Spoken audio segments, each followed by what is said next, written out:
The Museum of New Mexico was established in 1909 by the Territorial Government of New Mexico under House Bill 100.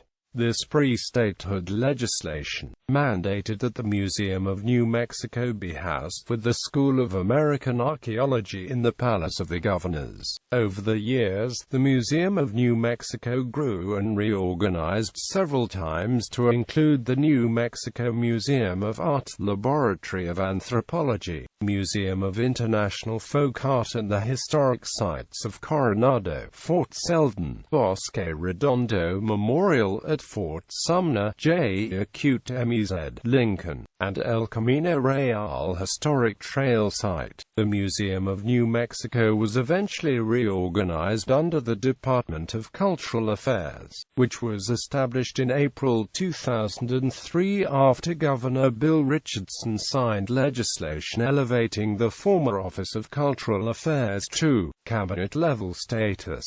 Traveling Exhibits Program. The Museum of New Mexico Traveling Exhibits Program was the first museum traveling exhibits program in the United States and the longest running, until it was discontinued in 2005. Early history. Edgar L. Hewitt, the first director of the Museum of New Mexico in Santa Fe, established the vision for the museum's traveling exhibits program in 1909, the year the museum was founded. Artifacts from excavations at two archaeological sites, Rito de los Frijoles and Puy, were circulated and presented in facilities including high schools, chambers of commerce, women's clubs, and public libraries. During the 1930s, the museum had a large WPA program, which organized rotating exhibits that traveled to 14 communities. The program was suspended between 1941 to 1943 when the war effort made it impossible to continue. In 1944, after a trip around the state by museum officials, community contacts were renewed, and a new plan was hatched to travel exhibits of New Mexico artists. Before the end of the year, 6 communities had signed on for Museum of New Mexico traveling exhibitions, a series of one-person exhibits that could be booked by monthly or quarterly. The service was free of charge, but in return the Museum of New Mexico requested the participating communities establish fine arts committees to handle local arrangements and host opening receptions for the public. The Fine Arts Exhibitions Program, as it was known, provided rural communities throughout New Mexico with cultural experiences and access to the art of the state with the goal of increasing public